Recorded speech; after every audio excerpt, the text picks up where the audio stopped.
Good morning. It is 6:31 on, where are we at? Thursday, November 3rd, and this is AM Excellence 77.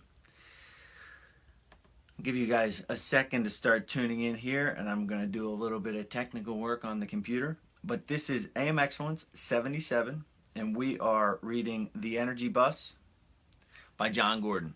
And as I've been sharing the last 4 or 5 days of reading this book, the basis of the book, the basis of the theme of this book, the takeaway that I'm taking from the book, and that I would kind of hope / assume / think you're going to take away from it, is the power of your energy, is the power of, yesterday I talked about how the fact that your heart has this electromagnetic field around it, and it emanates your energy, it emanates your maybe your power. Actually, today he addresses it as power.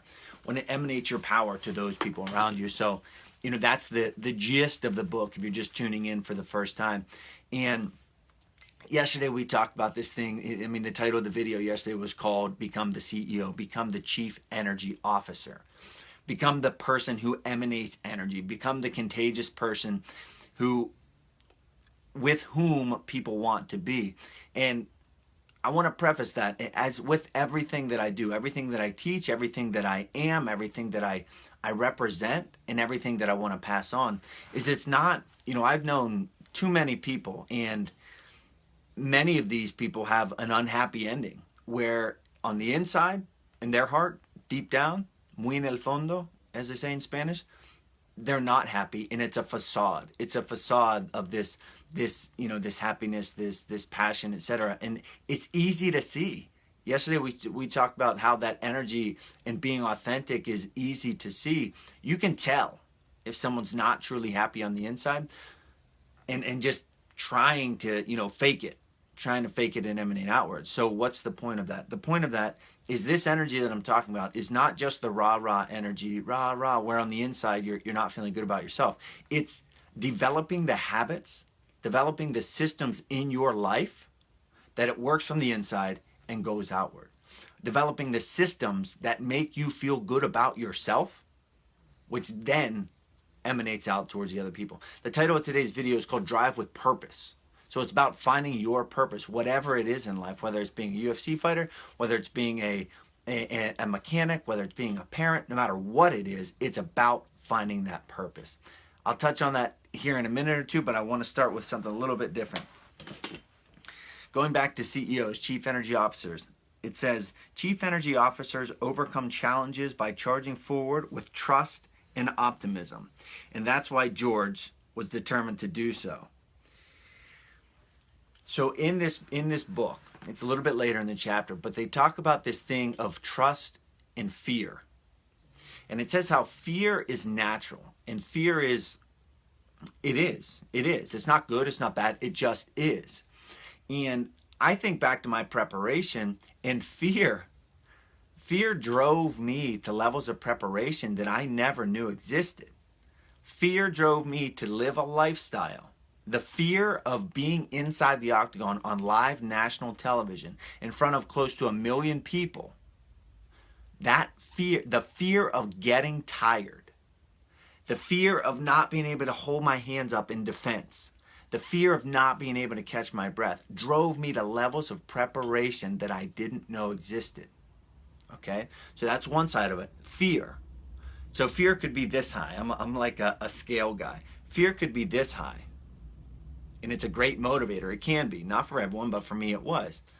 But in the book, what it says, I don't know exactly where it's at, but in the book, what it says is your trust must be slightly higher than your fear.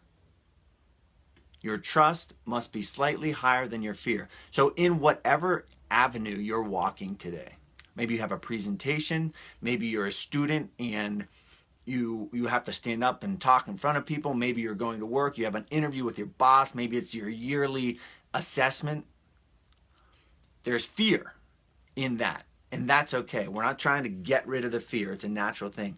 But your trust, the trust in your preparation, the trust in your lifestyle, the trust in those systems of which I was talking about earlier has to be slightly higher than that fear, because it's the trust that's going to take you to the next level. It's the trust that's going to help you become a chief energy officer. The trust in the belief that you can do it versus the fear that you cannot do it. He goes on to saying, this is just a little quip for you, but he says, after all, they call it a leap of faith, not a leap of fear. A leap of faith, not a leap of fear. And you could say a leap of trust. You know, faith, trust, it's essentially the same thing. So, the title of this video is called Drive with Purpose. So what's your purpose? Why do you wake up every morning? Why do you go to work? Why do you take care of your family? What is your purpose? And I want to talk to you about something in my life that I completely missed the boat.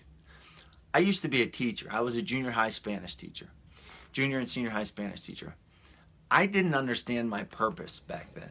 I looked at it as the sum of all things that I had to do that day. The sum of all things that I had to do that day. And I thought, man, this stinks. This is so boring.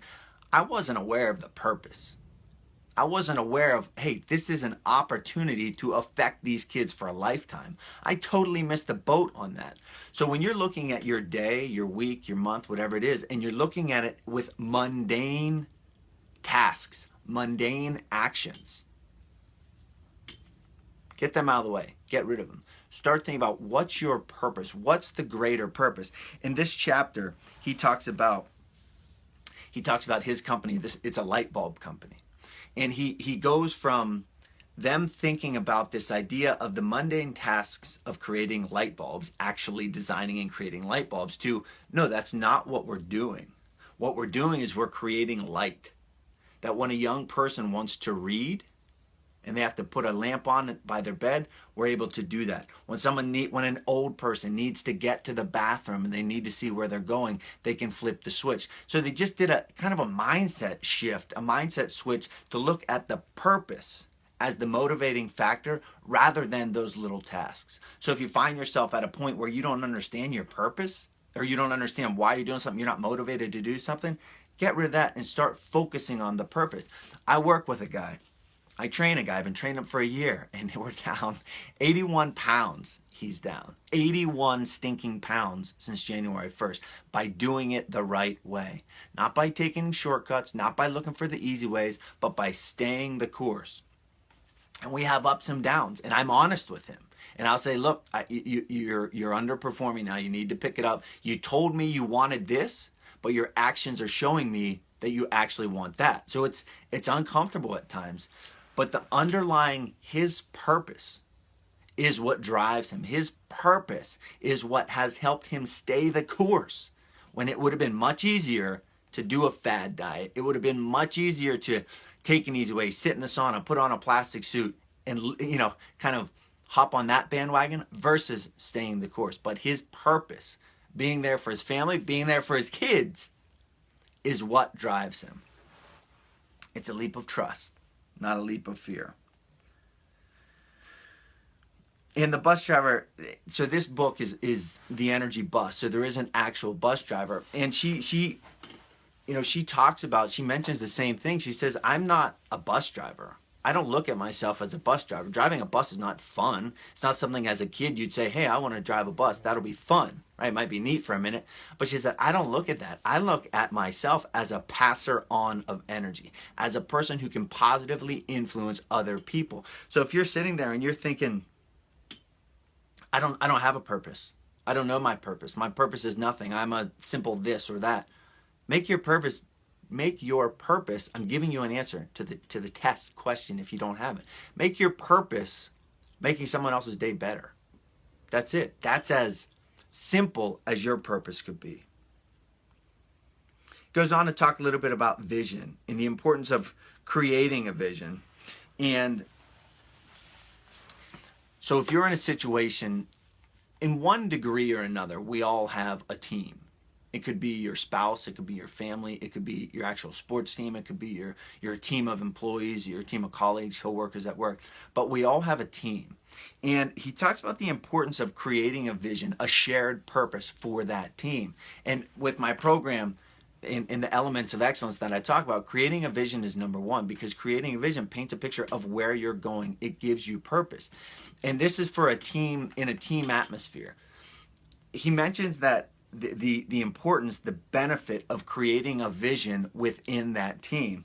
And he says, after you do so, instead of each person trying to shine above the others, they were all working together, contributing to the collective whole. Gone were the egos and personal agendas. The infighting had disappeared. They were fueling up with purpose and vision, and were now contributing to something bigger than themselves. You know, my vision is to inspire and influence others to be their best, to be their best selves. That's my vision for my life. That's why I feel that I'm here. And what they're talking about, instead of each person trying to shine above the others, they were all contributing to the collective goal. There were no egos and personal agendas. The infighting had disappeared. It's almost like, with me personally, I'm setting myself aside. With you personally, in your lives, in your pursuits, develop that team, create that vision. And I say this in a nice way: forget about yourself. Put yourself out of the equation. Do what you do, put yourself out of the equation, and focus on that shared vision. Focus on that goal that's bringing you guys together. So he goes on, he's talking about his, so the point of this story is, he goes on, you know, and he's working to develop this light bulb, and he has this big kind of release, he's been developing a light bulb. He has a release for a light bulb. Will it be a success? Will it not? And he says, after riding this bus, he says, I'm feeling good. The team is ready. I'm ready. Nervous, of course, but who wouldn't be? Now, this is a key takeaway, and I'll start to wrap it up with this. He says, who wouldn't be nervous? And we're talking about anything that anything upcoming, any event or big deal in your life. Who wouldn't be nervous for it? He's saying it's a sign of fear. And this is going back to that trust fear. We all have fear, but the key to success is that your trust is bigger than your fear. A little fear is good, but it is weak energy.